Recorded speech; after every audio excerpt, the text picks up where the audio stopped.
later this week. Well, not later this week, probably the beginning of next week. So when the request came from LCWR for assistance at the US-Mexico border, Sister Rita Geppinger and Sister Maria Francine Stacy decided to not just devote a week or two, but the whole month of June to help. This evening, we will be hearing from them what it was like for those who were trying to seek refuge in the United States, and hear some of the stories that were so transformative for the sisters. When they conclude their presentation, we will have a short time for question and answer. And now I'd like to invite Sister Rita and Sister Maria Francine to begin the evening with prayer.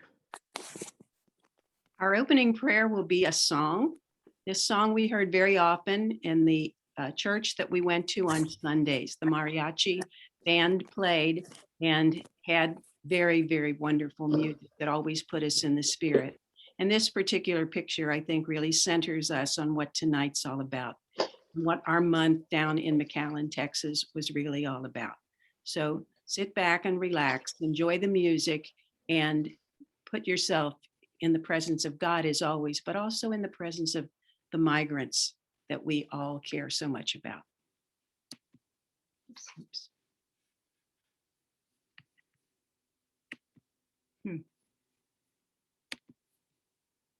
Click on the picture, maybe that does it.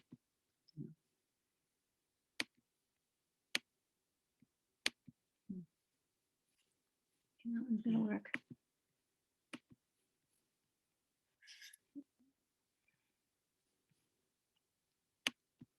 Any ideas? No, I don't. We're just going to start this again.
And we do give thanks to the Lord for our wonderful month in McAllen, Texas.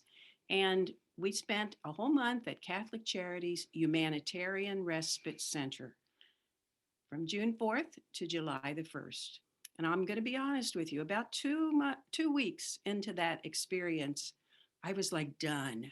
I was so physically and emotionally and mentally exhausted that I was like, I don't know that I can keep doing this, but I'm happy to say I had the grace to keep going, and it mattered that we were there for a whole month. You sisters among us, you know how nuns act. We know how to get the job done, and we're really good at it. And so when we first got there, we, like so many other of the volunteer sisters and associates of many other congregations, we were starting to say, well, if only they would do this, or I think they should be doing that. And we all had ways that we were going to revolutionize, I suppose, the whole system. But staying there the whole month and really getting the feel for the place, we learned it wasn't something to be fixed. It was something to be experienced and something to bring the gift of ourselves to. And so after a month's time, this is what we experienced in McAllen. Now, the sisters have already given presentations on McAllen and previously on the experience in Laredo, but both experiences on the border. So we wanted to have a change in the way that we represented this.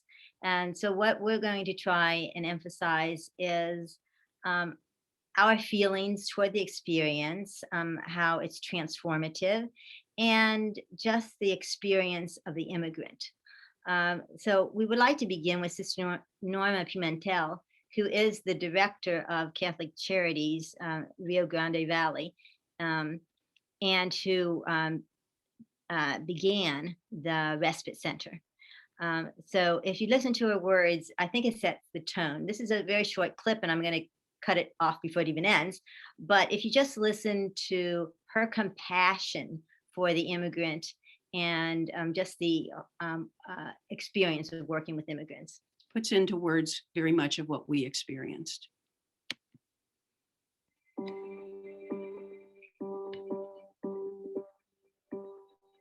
Sometimes I say, I can't believe how many people are coming, you know? It's like almost as if those countries are going to get emptied.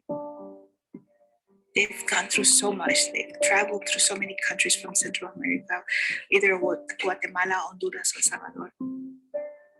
They've been in the road, in their journey for many weeks, and most of the time walking and just hiding from people from hurting them. All of them are dirty and muddy, and they're scared, they're frightened. They need help. They have been processed by Border Patrol, and they have been allowed to travel. The community has responded by making sure that they get the care and the attention they need. Their families walk in and they're amazed, and sometimes with tears in their face because of the joy they see of being welcome.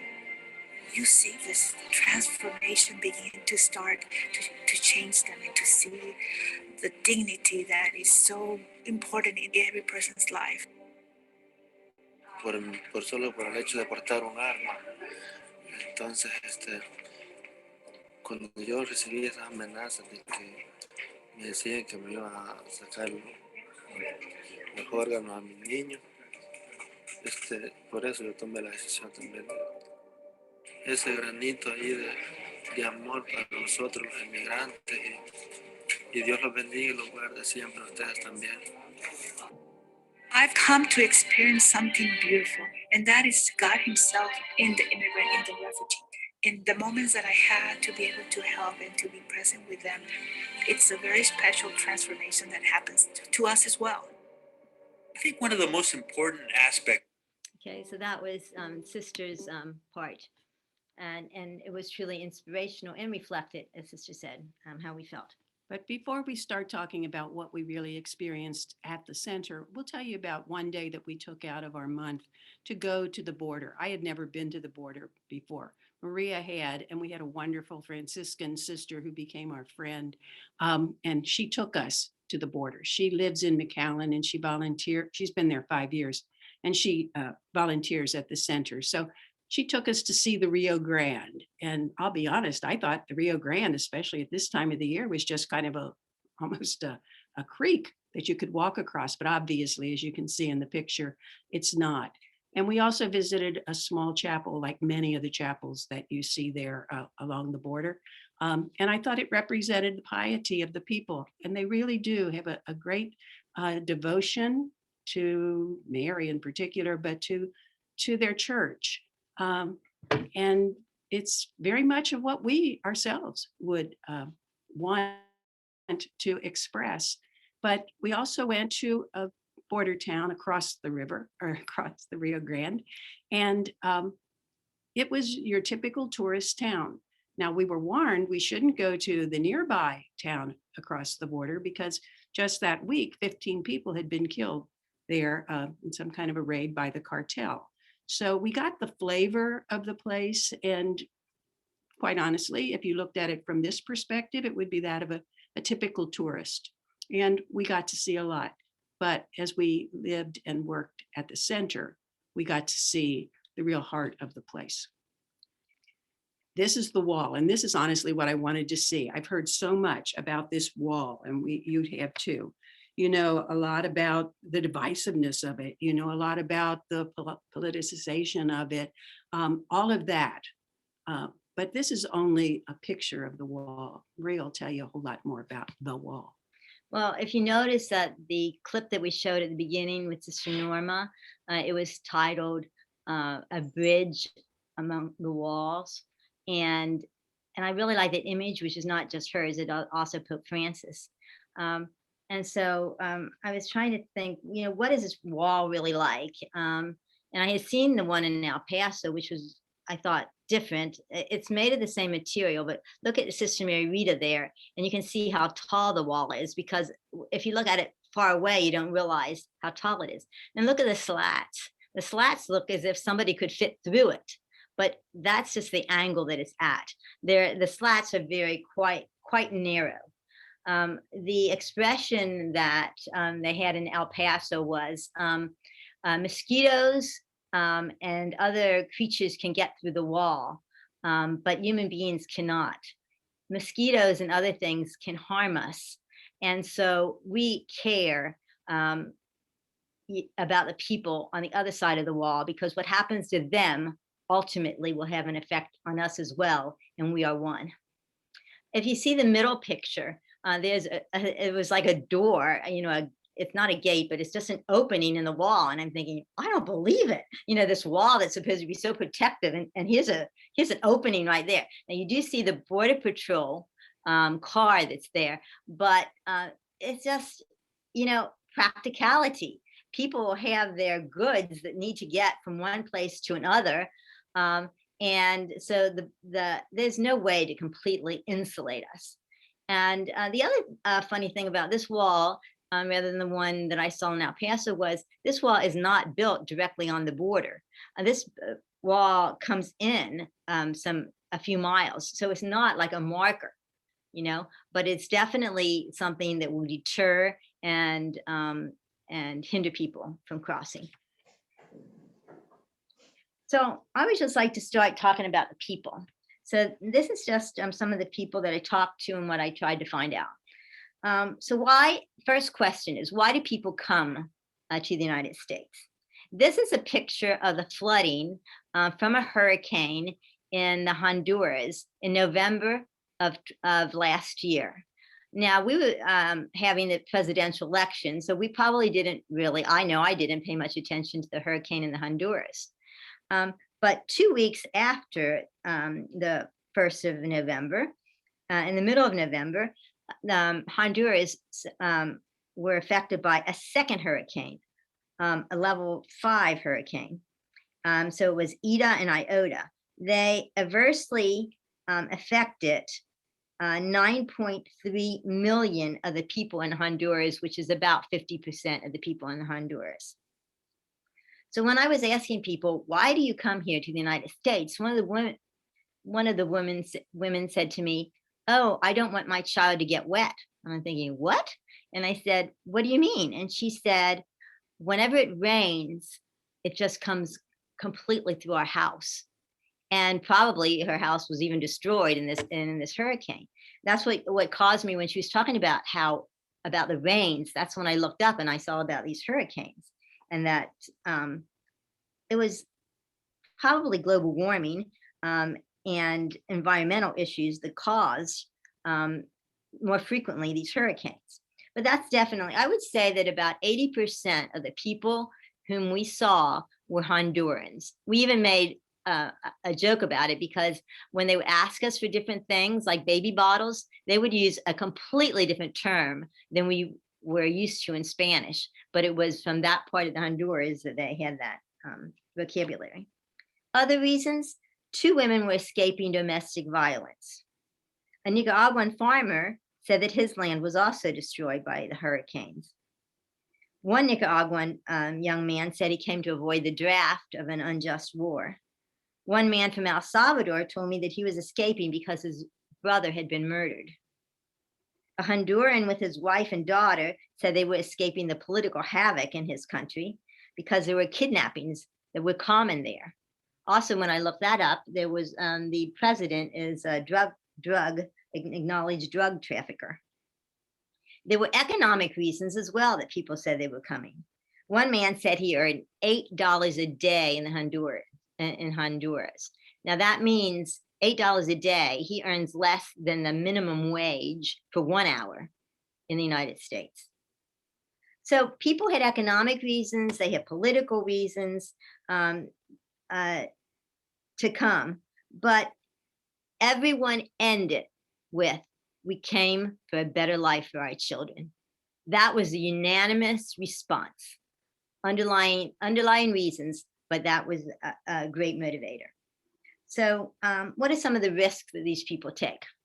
I talked to Carmen, and Carmen is 28. She had not seen her mother for, I guess, about 18 years, because I think she said she was about 10 when her mother left. She communicates frequently by phone with her mother. Her son is 13 years old, so her son has never seen the mother. Carmen had tears in her eyes. She was so excited that she was actually going to be reunited with her mother. So I asked Carmen, okay, explain to me how you came. And this I found was the general way that most people came, in a variety of ways. Sometimes part of the journey was in car, part of the journey was on a bus, part of the journey was in a truck. Sometimes they had to get out of their vehicle to walk because they knew that there was a checkpoint coming up. If the people had a coyote or smuggler to help them, then sometimes they could get through certain checkpoints because they could either pay off the police or they could skirt about the checkpoint because the smuggler knew where they were. One time, Carmen told me that the group was all together and the coyote, the smuggler, saw a band of men in the distance. He did not know who in the world they were. So he got his group together and he said, I don't care what religion you are. I don't care to what God you pray, but begin praying right now because we are in danger. He did not know if those people, that band of men, were people who were looking to hunt for organs for people. He didn't know if they were human traffickers. He had no idea, but he was truly frightened. Carmen said they all prayed and the men had disappeared. She spent 4 nights in detention in ICE with her son. She was released. She could speak some English. And so when she was released, her son was not with her. And she told immigration, I will not leave without my son. Her boyfriend also came, but her boyfriend had been deported before. So his way to get in the United States was completely different, and he could not be detained by the customs people. There are other risks. One woman told me that she had a smuggler that she paid, and he left her on the top of a mountain. She said it was freezing cold.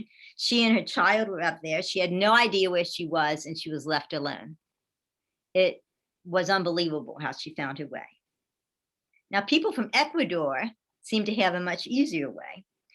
They came by plane to northern Mexico with an 8-day visa to visit in Mexico. The hardest part for them was to get across the US border. Almost everybody agreed with me, even though it was extremely dangerous to be walking, going by car, trying to be hidden. They said the most strangest part of their voyage was crossing the US border. I saw one woman on crutches and I asked her, you know, what happened to your leg? It was all swollen. And she said she came with her husband, her 8-year-old and an infant, and she had hurt herself trying to cross at the US border. One woman told me, told one of the sisters that she had gotten raped on the way. and her 2 children were molested. She said she was talking to the sister because she was in the clothing room and she was looking for a bathroom, and she had just begun her period. And I think that had just released her emotions that she knew she wasn't pregnant, and she just started crying hysterically. But it was a good example to remind us of the dangers that this voyage affords people. You can decrease your danger by having a smuggler to help you, but that's $3,000 per person. So that, of course, would be paid mostly by the relatives here in the United States, and that, is very difficult. One man said he hitched the way with his family all the way through Mexico. I could not believe that he made that. He was just truly, truly blessed. So where are these people going? They're going to Wisconsin, Nebraska, Virginia, North Carolina, Maryland, Atlanta, Boston, Minnesota, Los Angeles, Houston, Tennessee. They were going to various. One family I saw was going to Cincinnati. And I noticed that maybe a few more were going to like Florida and Texas because they were going to visit their relatives. They were going to be with their relatives, and those are states with high Latino populations. A couple of people had an ankle bracelet on, and this they would wear until they would go to see ICE, so the ICE could, immigration could tell where their whereabouts were. And I asked one of the people, how does ICE determine, how does immigration determine who gets a bracelet? And the person said he thought it was because of flight risk. So, and that would be very discretionary, I would think. But where are they going to flee to? That's the question. They're obviously not going to flee back into the horror from which they came. But the lady who was raped and her kids molested, she was wearing one of those around her leg, and she was sobbing because she was so confused. She said, I feel like a criminal. What did I do to deserve this? So the horror of these people in this experience. I would ask some of them after I got into a conversation, could I see, what your immigration papers say? And in that little manila, well, and have by 11 manila envelope, they would pull it out. And some of them said that they should report to the nearest immigration office. And an immigration lawyer told me that probably means they have parole, which means they really are not legally admitted into the United States. It only means that they're in the United States and they're recognized presence in the United States, but not with any kind of special permission. And the other ones had that they should report to immigration court. And that very likely could be those who are applying for asylum. Now, in El Paso, they told us that the rate for asylum is 5% get accepted. Definitely fewer than 50% of asylees get accepted their cases. So now my mind starts racing and I'm thinking, now they're going to be here for 3 to 5 years, probably by the time they check in with immigration or by the time they get a court date, and their children are going to become more anglicized. They're only speaking English. They're going to get used to our way of life because they're young. The parents are going to get used to this way of life as well because they're earning more money. And I'm thinking, then they're going to have to uproot and go. And I'm thinking, wait. I am thinking of this totally with a first world mentality. I'm thinking of the future and what's going to happen to them in the future. But I have the privilege of thinking about a future. Then I realized that people from a developing country, they're happy because today their children can eat. Today their child is safe. Today they might have a little more hope. And it really made me change my perspective and try and start seeing things from how the immigrant might be experiencing it. So today we're going to talk about the lucky ones, because all of these people, 800 to 1,000 in that center at any given time, are the ones who were allowed to come. 95% of the people who come to the border are turned away at the border. But once they're here, this process begins. And so in the lower left-hand corner, you see the people sitting very patiently, huge crowd, of course, moving up chair by chair to that place that you see up at the top of the screen. That is where they are processed. And those are staff people who will help them to make the connection with the person in the United States who's going to take the responsibility for them, who's going to provide the bus ticket or the plane fare to get where they're going. People have no idea where they're going. One lady was talking about her husband in Connecticut, but she had to go to her uncle in California. I guessed that the husband wasn't legal. And so we couldn't get didn't want any details about him, but she was thinking she'd be able to see her husband soon. She had no idea the vast distance between.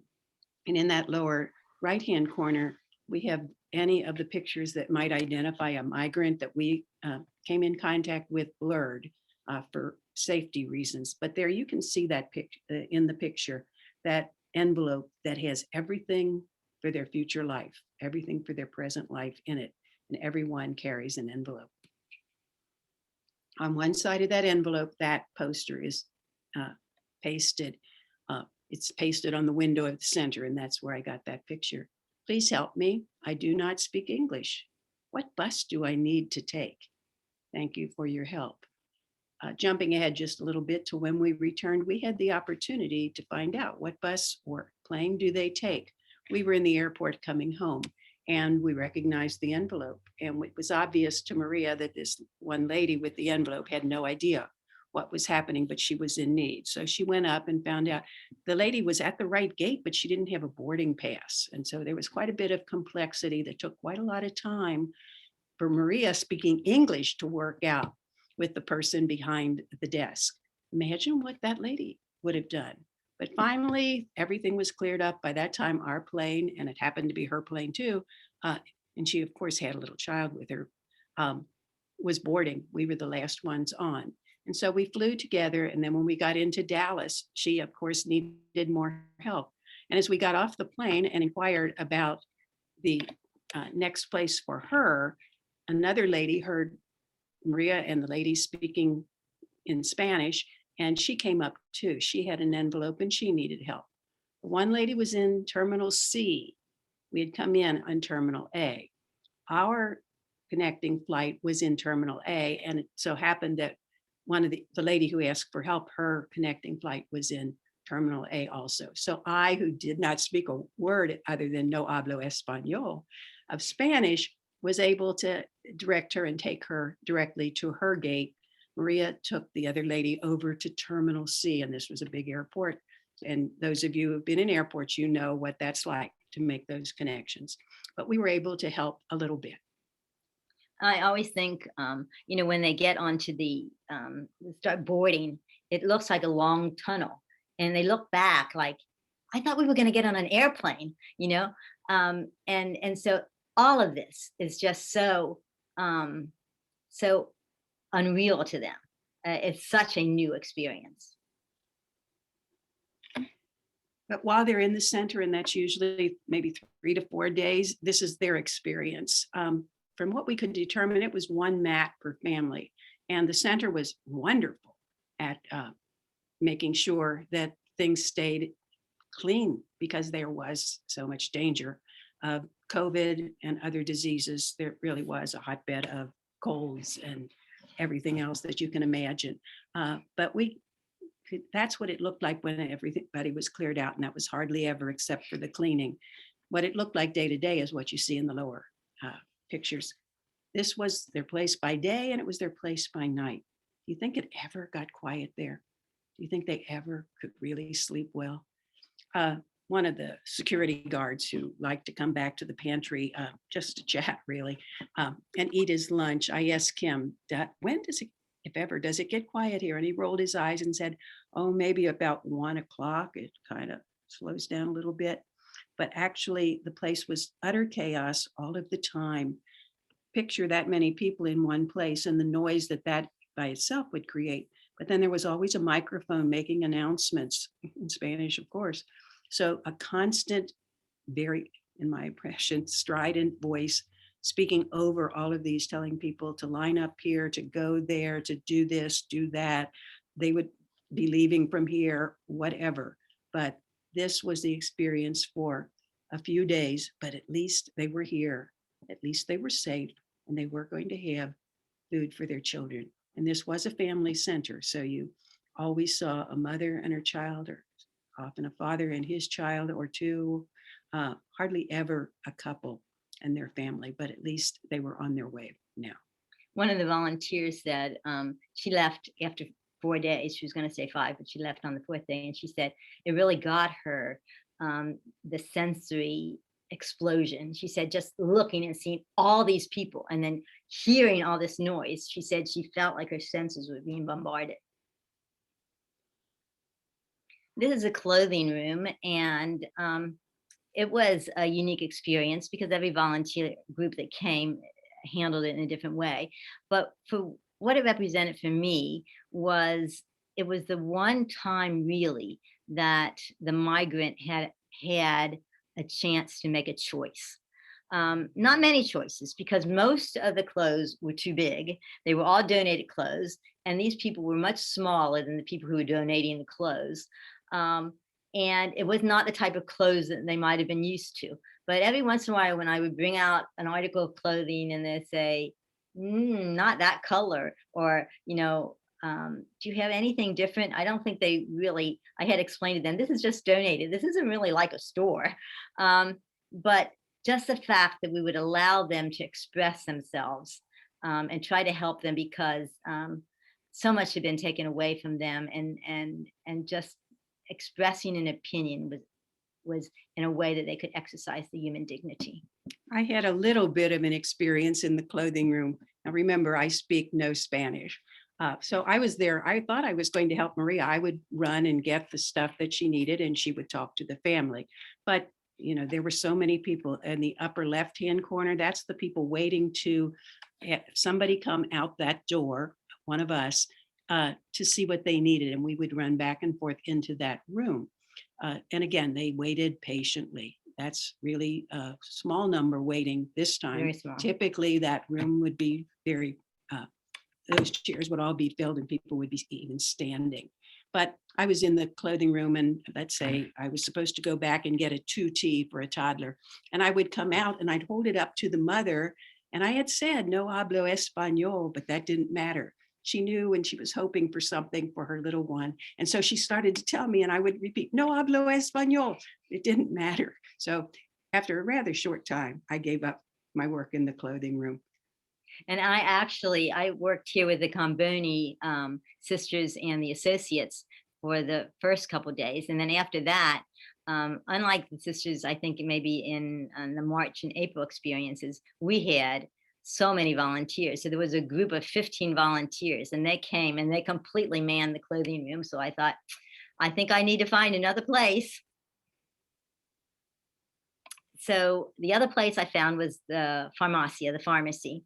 This is a sister of St. Joseph, and this was this place where we were was a converted nightclub. So where the pharmacy is the bar area, and everything in the back are the medicines, and on the other the going further down would be all the toiletries, and what I would notice is that we would go out and buy some of these medicine and such, but every day we were low on children's cough medicine, children's cold medicine, stomach medicine for children. We just couldn't keep in enough children's medicine, and even for adults sometimes it started running down for the cough medicine and things like that. It really struck me about the poverty of the people. When I went over to the toiletry section and they asked for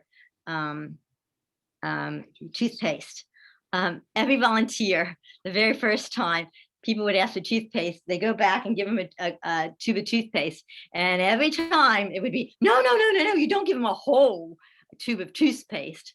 And so we would squirt into a little cup the toothpaste and give it to them. They would have no toothbrush, they would have no comb, they would have sometimes no shampoo, although sometimes they would put it in soap they would ask for. And what really got me was the toilet tissue, because they would put in little plastic bags. Some of the volunteers would put in little plastic bags, little squares, about 5 squares and maybe a little more of toilet tissue. And when people would ask for toilet tissue, you would give them that. And I'm thinking, how many people do not even have toilet tissue that they have to ask for that? And we would constantly be running out. I don't think we kept baby bottles for one day. Deodorant we didn't keep for about an hour. It would just be completely gone. And the volunteers would put on Facebook that they were there, and we brought money as well from generous donors. And yet, as much of the stuff that we went out and bought, it was so much in need that we just couldn't keep it even in stock. And the picture over there that's sort of blurred shows the people waiting, but really that was on a very good day. There were not many people waiting in line there. There was one Sunday that I actually could hardly get out of the pharmacy because I could not move between the people. There were so many people packed trying to get toiletries and medicine that I could hardly move to even get out of the building. So after we got an influx of volunteers, we had some that Corazon Puro, that was a mission group. We had a group from New York, 7 people from a family that came down. We had 2 volunteers from Chicago, 2 young women. And then we had 2 Mormons. And after these people started working in the pharmacy, I thought, nope, I don't really need to be here. But I had noticed that the Mormon gentleman, he had taken some money for the people, and he had gone down and exchanged the money because they had pesos, which weren't going to help them here. And so I began by, going to talk to people, and I had on my phone a map of the United States. And I thought, oh, I'll ask them where they're going. And then I'll show them, this is where you are in McAllen, and this is where you're going. And that would be a way to begin the conversation. But ultimately, it seemed like what people were saying is, could you change our money? Well, the money exchange was a block away. So I said, okay, well, this is what I'm going to do. I found some blank pieces of paper, and I would put their name on the paper and how much money they had given me, put the money and wrapped it up in the paper. And then I would say to them, do not leave the spot. If you leave the spot, the money will be mine. Because how could I find these people in 800 people, And so I said, I will only be gone 10 minutes. And so then I would go down, and I would give them like $10, $20. It was so little, but I thought some of these people were going to be 4 days on the bus. That could be a day's food for them so that they could be able to get something to eat. And something to eat is a big part of what was happening here at this center. In those 2 pictures that you see toward the left, that is the serving room for the meals. And they serve that number of people and have to do it within 3 serving sessions at every meal. Again, the noise is unbelievable. And even through that, you still are hearing the announcements being made for the people who, and for the most part, are leaving. On the upper right-hand side, I put this picture in by contrast because this is where Maria Francine and I used to go for lunch when it wasn't too hot, to tell you the truth. But it was only a block down from the center. It was a food court, and you see the edge of our table there. We had fresh air, we had open space, we had quiet, we had room. What a contrast to the people in the center. And yet, remember, these people are safe, and they have something to feed their children and to be fed themselves. My job then turned out to be where I could be of most service, was back in what was called the pantry, or the place where we prepared the sandwiches for the travel bags. When people were finally going to be able to take a bus or a plane, most often the bus, to their destination, we gave them a travel bag. And honestly, it was only 1 bag with 2 sandwiches, if they were on the bus, 2 bottles of water, and that list of snacks that you see there in the back for the entire trip. And how long would that trip take? Well, Maria told you where they'd be going, how long did that food last? But we made sandwiches, and you can get 72 sandwiches to that table. You see me there with the volunteers, and it was a wide range of volunteers, again, from all over the country.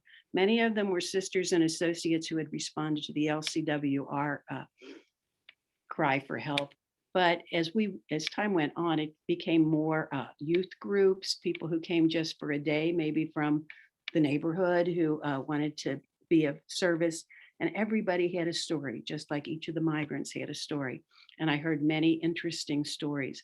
But our goal was to get that refrigerator there to the right, and there's another shelf above that, totally filled up to the top of those shelves with that ham and cheese that you see in the lowercase. That was the big goal every day. And then we would take and fill those black, whatever they call them, tote bags, I believe, with the snacks. And again, the goal, and very often the accomplished goal in the evening, is on the right-hand side. When I'd get back in the morning, it would look like that. And that was on a good night. There was a huge turnover throughout the day. The staff people would come with a wagon, and we would load them up, open the bag, and put in 2 sandwiches, just one bag though, 2 of those sandwiches per bag, and move them on. But it was always thrilling to have those shelves so empty, because that meant many, many more people were on their way. As I mentioned, we had all kinds of people there. I particularly enjoyed this Mennonite crowd. They were, the lady on the left is the mother of the girl on the far right, but there were about 15 or 20 in their group. And it was just nice chatting with them about why they were there and what brought them there, and hearing these young people who really did have a heart for the poor. And we know that we're in good hands. Future coming on. There was another Baptist group, and the girl in that group, young kid, sophomore actually, no surprise there. She could have run a small country, and she knew exactly what we should be doing and how we should be doing it. Well, I was there for the month, and so because there was absolutely no organization to the place, I was kind of in charge of the room, and I knew who to go to for the refills, and that was not an easy task by any means. Because you might start early in the morning asking for more water, and maybe it would come by the mid-afternoon if you were lucky. But if you stayed on the people, and they were all very gracious, they were just all really busy. And some of the times I could go get it myself, but not often, because we really ran through a lot of supplies. But I told that sophomore when I was leaving, that I was leaving the room to her, because she was going to be there, their group, for another whole week, and she could manage it. But when we didn't have volunteers, and typically on Monday, we had an abundance of volunteers. I guess everybody was starting the new week and wanted to start well. But by the following Sunday, it was next to none. And when we didn't have volunteers, then migrants would come and help us. And again, I didn't speak the language, but we both spoke the language of love, and it was fun working with them. Now, I did have my Google Translate app on my phone, and I used it. And I could tell you some funny stories, but we don't have the time for it tonight. But it worked more or less, but we still got the job done. It was really thrilling. Again, with the water, if hopefully in the morning I would have that much water piled up by the door, and those are flats of 45 2 deep. And by the evening, it would all be gone. But this is what it's really all about. McAllen is a family center, and so there were many, many kids, and I'll be honest, most of them were this age. They were toddlers, and this is really what it was all about. As Maria pointed out, and the gentleman in the film said, you know, when they threatened my child, I need something better for my child. These are the future. And these little kids, I was thrilled to take this picture. You see that donated, very old piece of clay house. And these little kids were just having a great time together, playing in the midst of the mess.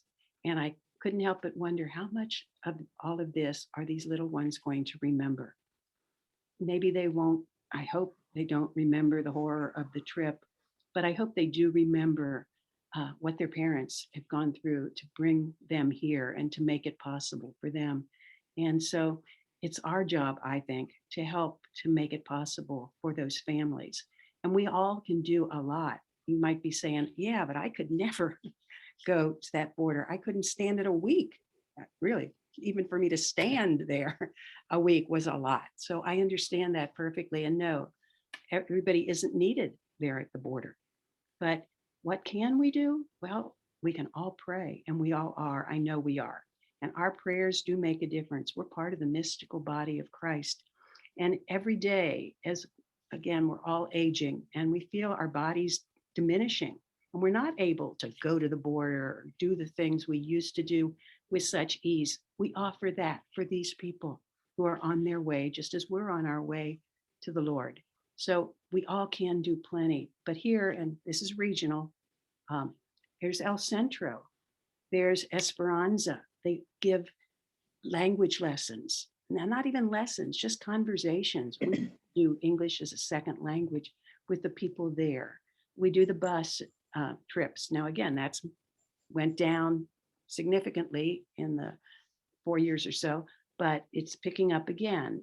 You can help us by supplying the things that we take to the bus. We bring food and help the people to know what their connection is over at the bus. That one bag per family. I'll just add this in. The guy who typically came and picked up the bags would always take a full cartload. And I'd say, how many? And he'd say, well, if I have any left over and there's a bigger family there, I give him an extra bag. And so we loaded that cart up to the tip top. So hopefully he'd always have a whole bunch left over, but they need those things. We can all be part of it by educating ourselves. And the JPIC coordinators are doing a marvelous job in supplying us with wonderful information. We should inform ourselves and then personally decide what we can do. So where we were, like 2 blocks away from where we worked, was a church and Sacred Heart. And at that church, we would go to Mass in the mornings. But it was actually, their parish hall was the first humanitarian respite center. Sister Norma has seen the respite center go through 4 different stages. That was the first one, and then they outgrew it. And in all these places, sometimes people object, and you know, the respite center is too close to their homes or something. But basically, you know, Sister Norma tries to keep the people, you know, within the respite center and supply them with their needs. The one that we were at, the recent one, is right across from the bus station, and it's 7 minutes away from the airport. So it's just ideal. But the Holy Father, before he came to the United States, had a virtual town hall, and he decided to have one on the border, and he chose McAllen. I thought that was a wonderful strategic move on his part, because, you know, some of the people in McAllen at times are thinking, I don't know about these migrants, and so they really felt very positive about the affirmation that the Holy Father was giving them. So we picked this little clip because it shows a story of one little girl telling part of her story. And although we couldn't have the people tell their stories themselves, this one shows at least one person who might be reflective of very many of the people we worked with. And finally, the pontiff spoke to Wendy, a young girl from El Salvador who traveled 26 agonizing days with her mother to the US. The 11-year-old sobbed, describing how she and her mother went hungry, were threatened, and nearly drowned during their passage. Mi mamá la estaban amenazando. They were threatening my mom. Y yo en la pasada del río In passing through the river, casi me ahogo porque la bolsa se quería dar vuelta. Wendy also drew a large poster for Pope Francis that said, "Te amo, Papa." She was rewarded with yet another huge papal smile. Okay, now I'm going to forward it to what one of the constituents of McAllen had to say about the Holy Father's visit. I don't think you can go any higher. I don't think you can interview anyone higher than the Pope. And just to be here and to be present, it's a historic event, and it is amazing, very emotional just to hear the testimony of these people, the things that they have to go through to come to this country. And it's just a reassurance to our community that we have done the right thing to help our people. It was Okay, and so we will follow this theme and end with a quote from the Holy Father. So the Holy Father tells us to pray and discern. And then he says, and then act. Call up, go visit, offer your service. Say you don't have a clue what they do, but maybe you can help. Say you want to be part of a different world and you thought this might be a good way to start. So find a good way to start for you. This was a great way for us to start, and honest to God, we didn't have a clue what we needed to do, but what we could do was be there. Just a smile, a kind word, a little bit of help, safety. It was all right there in McAllen, but it can be everywhere for our migrants if people will open their hearts. And the fact that you're listening tonight says you've already opened your heart. So pray, discern, then act. We would like to thank you all, but also we would very much like to thank our community for providing this opportunity for us. Okay, I think Katie or And if Anne. anybody has any questions, you can unmute yourself and ask a question or comment.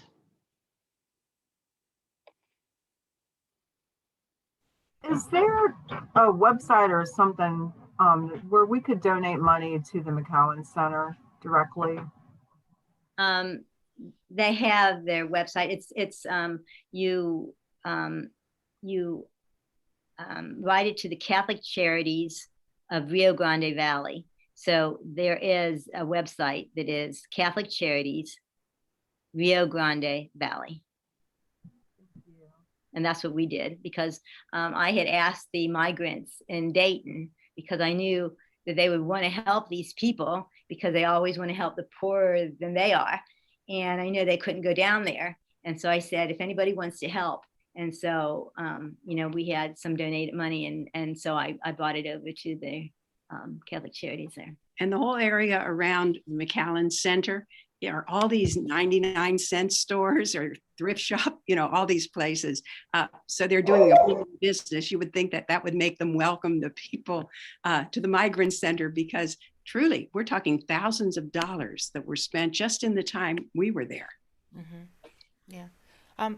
Also, for anybody interested, on their website, they have a connection to Amazon where you can buy things rather inexpensively and have them shipped directly to the respite centers. Thank you. Yeah, that's what some of our volunteers do with 1,000 baby bottles.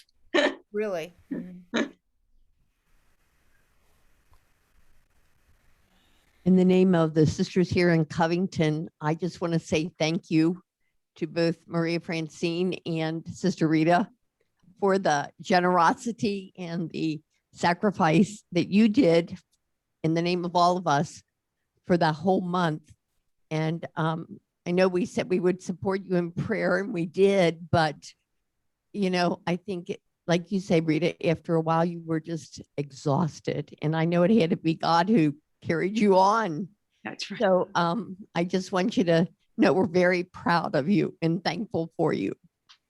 Thank you for your prayers. They really we felt did. them. We really did. That did get us through. We did come down with colds, and both of us lost our voice. It was kind of funny because first time ever. I've lost mine before, but those of you who know me know what a talker I am. And so typically it sort of depended, like I said, on the day. We had volunteers, and then many times we didn't have volunteers, and I was the one pretty much there by myself. But the one day we had volunteers the entire time. And of course we talked the entire time. And by mid-afternoon, my voice was gone completely. And then it was gone for 3 days. But it was okay. We could still continue on. Yes, it was exhausting physically. Let's face it, we're no spring chickens anymore, but more, I think, emotionally. Every day to come in and see people coming in, carrying that little envelope, and then the crowds. But they were always so gracious to each other. I never saw anybody really fighting among themselves. They lined up for everything, for food, for supplies, for clothes, for bathroom. The shower room was always just, a long line. But they were so patient with it all. And I know because now finally they had a little bit of hope. They were hoping for something more. And even this place was really good compared to where most of them had come from. It's unimaginable, the history behind them, the stories, what they're carrying. And, just to think that we touched a little bit of that and hopefully have shared some of that. But you all made it possible, really. It is the resources of all of us. We are a community. We all contribute our time, our talent, our treasures, whatever we can. And wherever, as we've said this often, wherever a sister or an associate of the SNDs are, we're all there. And we were all there, man. It took every one of us to make it work. Any other questions or comments? When you showed the picture of the wall, that reminded me of when we were down there with Sister Pam.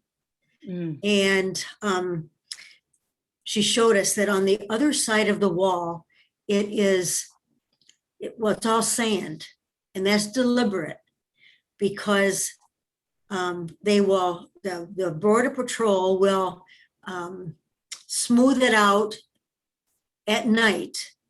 And then in the morning, it gives them the opportunity to be able to see where people are coming from. Where are the footprints?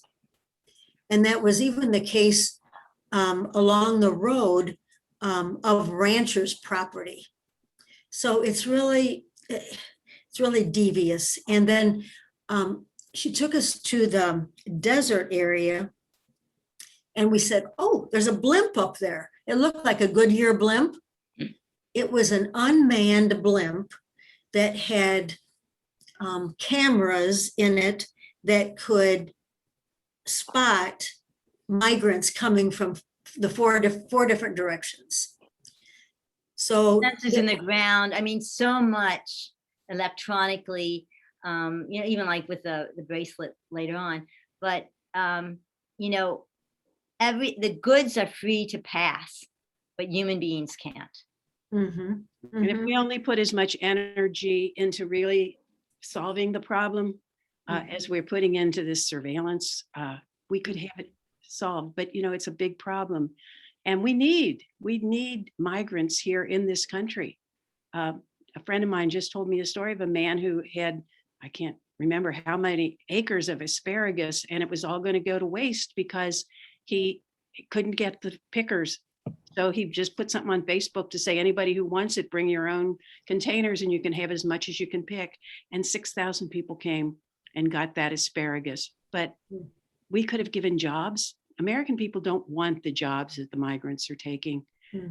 So we could just put the energy and our prayers toward a really good way. We're not saying open the borders and let everybody just come. That's not the solution, but we need a workable solution that's good for everybody.